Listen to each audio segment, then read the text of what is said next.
الحمدللہ، اللہ تعالیٰ کا لاکھ لاکھ شکر ہے کہ مالک الملک نے اپنی یاد کی توفیق اور موقع عطا فرمایا۔ لاکھوں اور کروڑوں درود حضرت محمد مصطفیٰ صلی اللہ علیہ وآلہ وسلم پر، جن کے طفیل مالک الملک نے یہ مہربانی عطا فرمائی۔ سامعین کرام، اللہ تعالیٰ نے قرآن پاک میں ارشاد فرمایا، اعوذ باللہ من الشیطان الرجیم، بسم اللہ الرحمن الرحیم۔ جس کا سینہ کھول دیا ہے اللہ نے دین اسلام کے لیے، وہ تو روشنی میں ہے اپنے رب کی طرف سے، بس خرابی ہے ان کے لیے جن کے دل سخت ہیں اللہ کی یاد سے، تو وہ کھلے گمراہی میں بھٹک رہے ہیں۔ اللہ نے اتاری صاحب سے بہتر کتاب کی شکل میں، جو آپس میں ملتی جلتی، دوسرے بیان والی، بال کھڑے ہوتے ہیں اس سے کھال پار ان لوگوں کے جو ڈرتے ہیں اپنے رب سے، پھر نرم ہوتی ہیں ان کی کھالیں اور دل ان کے اللہ کی یاد پر۔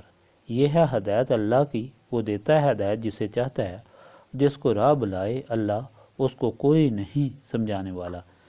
تو کیا وہ جو قیامت کے دن برے عذاب کی ڈھال نہ پائے گا اپنے چہرے کے سوا، اور ظالموں سے فرمایا جائے گا اپنا کمایا چکھو، ان سے اگلوں نے جٹلایا تو انہیں عذاب آیا جہاں سے انہیں خبر نہ تھی، اور اللہ تعالیٰ نے دنیا کی زندگی میں رسوائی کا مزہ چکھایا، بے شک آخرت کا عذاب سب سے بڑا ہے۔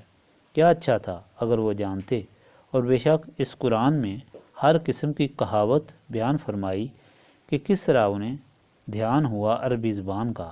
قرآن جس میں اصلاً کجی نہیں کہ کہیں وہ ڈریں۔ اللہ ایک مثال بیان فرماتا ہے، ایک غلام میں کئی بدخو آقا شریک ہوئے اور ایک نرے ایک مولا کا غلام ہو، کیا ان دونوں کا حال ایک سا ہے؟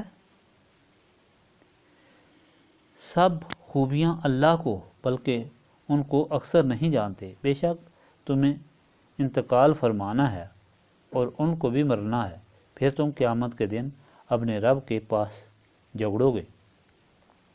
پچھلے فرمان الہی میں اپنے اللہ تعالیٰ کی زبردست ہدایت مومنین کے لیے سنی۔ فرمایا، اگر تم ایمان لائے ہو، یعنی تم نے یقین کر لیا ہے کہ اللہ تعالیٰ ہی مالک ہے، خالق ہے، رب العالمین ہے، قادر مطلق ہے، ہر چیز اس کی اپنی ملکیت ہے، اور اس نے ایک دن مقرر کیا ہے جب تم نے موت کے بعد اٹھ کر اس کے سامنے اپنے سارے اعمال کا جواب دینا ہے، تو پھر تمہیں ہر وقت اللہ تعالیٰ کے خوف میں زندگی گزارنی چاہیے، اور حساب کے وقت اور موت کے وقت کو یاد رکھنا چاہیے۔ ہر عمل کو سوچ سمجھ کر اللہ تعالیٰ کے حکم کے مطابق کرنا چاہیے، زبان ہلاتے ہوئے، ہاتھ ہلاتے ہوئے، پاؤں ہلاتے ہوئے۔ یہ بات یاد رکھنی چاہیے کہ اللہ تعالیٰ دیکھ رہا ہے، کہیں میرا یہ عمل اس کے حکم کے خلاف تو نہیں جس کے سامنے میں نے جواب دینا ہے۔ نبی پاک صلی اللہ علیہ وآلہ وسلم نے فرمایا، مرنے سے پہلے مر جاؤ، یعنی ہر وقت یاد رکھو کہ تم نے مرنے کے بعد حساب دینا ہے۔ ایک صحابی نے عرض کی، یا رسول اللہ صلی اللہ علیہ وآلہ وسلم، سب سے زیادہ عقل مند کون ہے؟ رسول پاک صلی اللہ علیہ وآلہ وسلم نے فرمایا، جو ہر وقت موت یاد رکھے۔ اللہ تعالیٰ نے فرمایا، بے شک زندگی کے نشیب و فراز آتے ہیں، جو شخص اچھا کام کرتا ہے اسے ضرور دونوں جہانوں میں اچھائی ملے گی۔ دنیا میں مصیبتیں، تکلیفیں، خوف و لالچ پیش آتے ہیں، لیکن جو شخص ہر وقت اللہ تعالیٰ کو یاد رکھتا ہے اور اپنے آپ کو اللہ تعالیٰ کے حکم کا پابند رکھتا ہے، تو اس کے لیے بے حساب اجر ہوگا۔ حضرت علی نے فرمایا کہ نبی پاک صلی اللہ علیہ وآلہ وسلم نے فرمایا کہ ایسے لوگوں پر جب اللہ تعالیٰ کی مہربانی ہوگی، اس وقت دیکھنے والے کہیں گے، کاش دنیا میں ہمارے جسم کینچی سے کاٹے جاتے اور ہم صبر کرتے۔ حضرت امام حسین نے نبی پاک صلی اللہ علیہ وآلہ وسلم کی نصیحت کا ذکر فرمایا کہ حضور پاک صلی اللہ علیہ وآلہ وسلم نے فرمایا کہ اے حسین، فرائض ادا کرتے رہو، تم کو بڑے بڑے عبادت گزاروں میں شامل کیا جائے گا۔ قناعت اختیار کرو، تم سب سے بڑے غنی ہو جاؤ گے۔ فرمایا، قیامت کے بعد جنتیوں کو ایک درخت کے نیچے لایا جائے گا جس کا نام شجرۃ البلوایا ہوگا، یعنی تکلیف والا درخت، جو اس کے نیچے جمع کیے جائیں گے، ان پر اللہ تعالیٰ کی مہربانیوں کی بارش ہوگی۔ سمجھنے والی بات یہ ہے کہ ایسا یقین، ایسا حکم کی پابندی، ایسا اللہ تعالیٰ کا خوف صرف وہی رکھ سکتا ہے جس کے دل و دماغ نسبت رسولی صلی اللہ علیہ وآلہ وسلم سے منور ہوں اور اس پر شیطان کا کوئی اثر نہ ہو سکے۔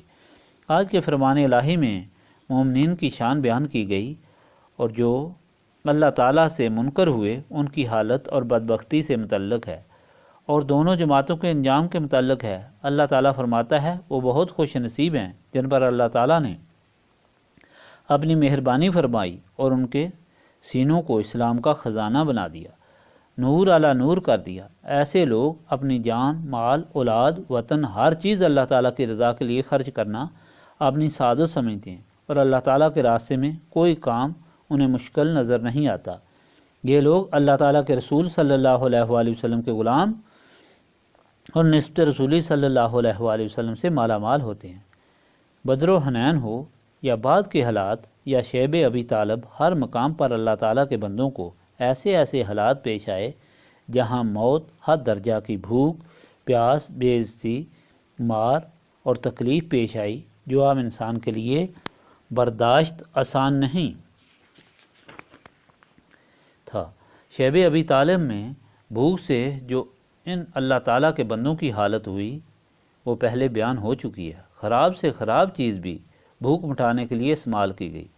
بدر میں نہتے جانساروں کے مقابلے میں کئی گنا زیادہ اسلحہ سے لیس بہادروں کا مقابلہ ان کو خوف زدہ نہ کر سکا، بلکہ نبی پاک صلی اللہ علیہ وآلہ وسلم کے پوچھنے پر عرض کی کہ ہم موسیٰ کی قوم نہیں جو گھبرا جائیں۔ آپ صلی اللہ علیہ وآلہ وسلم جو ارشاد فرمائیں گے اسی میں ہماری خوشی اور خوش نصیبی ہے، خواہ آگ میں کود جانے کا حکم دیں۔ جنگ احد میں حد درجہ کی مصیبت پیش آئی جہاں حضرت عبداللہ بن جاش نے حضرت سعد بن وقاص سے کہا کہ آج اللہ تعالیٰ میرے مقابلے میں سب سے بہادر کافر لائے جو مجھے قتل کر دے اور میرا مسئلہ کر دے، اور میں قیامت میں اسی حالت میں تیرے سامنے پیش ہوں تو اللہ تعالیٰ مجھ سے پوچھیں عبداللہ تمہارے ساتھ یہ کیوں ہوا، تو میں عرض کروں یا اللہ تیری اور تیرے حبیب کی محبت میں۔ اس طرح بے شمار نصارانے رسول کے واقعات ہیں۔ عبداللہ بن رواحہ جو رومیوں کے قبضے میں آئے اور چلتے وقت روئے کہ اے اللہ تعالیٰ یہ تو ایک جان ہے جو تیرے راستے میں قربان کر رہا ہوں، کاش میری اتنی جانیں ہوتی جتنے میرے بال جسم پر بال ہیں، اور میری ساری جانیں تیرے راستے میں قربان ہوتی۔ غرض کہ یہ حال ایک غلام رسول صلی اللہ علیہ وآلہ وسلم کا نہیں بلکہ بے شمار کا اس قسم کا حال ہے۔ حضرت بلال، حضرت عمارہ، حضرت زید اور بہت سے، غرض یہ وہ لوگ تھے جنہوں نے اپنے آقا صلی اللہ علیہ وآلہ وسلم سے نسبت قائم کر لی تھی، جس سے ان کے سینے نسبت رسولی سے منور ہو گئے۔ دوسرے وہ لوگ جنہوں نے اللہ تعالیٰ کے رسول صلی اللہ علیہ وآلہ وسلم کا حکم نہ مانا، نہ رسول پاک صلی اللہ علیہ وآلہ وسلم کی اطاعت کی، جس کی وجہ سے ان کے قلوب ظلمت میں ڈوب گئے، سخت ہو گئے، چکنے پتھر کی طرح ہو گئے، اور شیطان کی ایما پر ایسے چلے کہ ان کی سماعت، بصارت، عقل سب ختم ہو گئے۔ تاریخ اسلام اٹھا کر دیکھ لو، اللہ تعالیٰ کے رسول صلی اللہ علیہ وآلہ وسلم کے غلاموں کا انجام کیا ہوا، اور ان کے لیے ہمیشہ ہمیشہ کے لیے جنت کے باغات اور وہ نعمتیں ہیں جن کا اس دنیا میں تصور بھی نہیں ہو سکتا۔ اور وہ لوگ جنہوں نے گمراہی اختیار کی دنیا اور آخرت دونوں میں ذلیل ہو گئے، ان کی کہانیاں، کھنڈرات اور باقیات ان کی تباہی کے حالات بتاتے ہیں۔ اور پھر ایک وقت ایسا آئے گا جب آپ اس دنیا کے بعد اللہ تعالیٰ کے سامنے پیش ہوں گے اور یہ بھی اٹھائے جائیں گے۔ اس وقت اپنی تباہی اور غلامان رسول صلی اللہ علیہ وآلہ وسلم کی شان دیکھ کر ایک دوسرے کو الزام لگائیں گے کہ تم نے ہمیں گمراہ کیا۔ اس سارے فرمان میں نسبت رسولی صلی اللہ علیہ وآلہ وسلم کی برکتیں بیان کی گئی ہیں۔ اسی نسبت رسولی صلی اللہ علیہ وآلہ وسلم حاصل کرنے کے لیے ہم یہاں یاد الہی سے اپنے سینوں کو صاف کرتے ہیں۔ استغفر اللہ العظیم الذی لا الہ الا هو الحی القیوم واتوب الیہ۔ استغفر اللہ العظیم الذی لا الہ الا هو الحی القیوم واتوب الیہ۔ استغفر اللہ العظیم الذی لا الہ الا هو الحی القیوم واتوب الیہ۔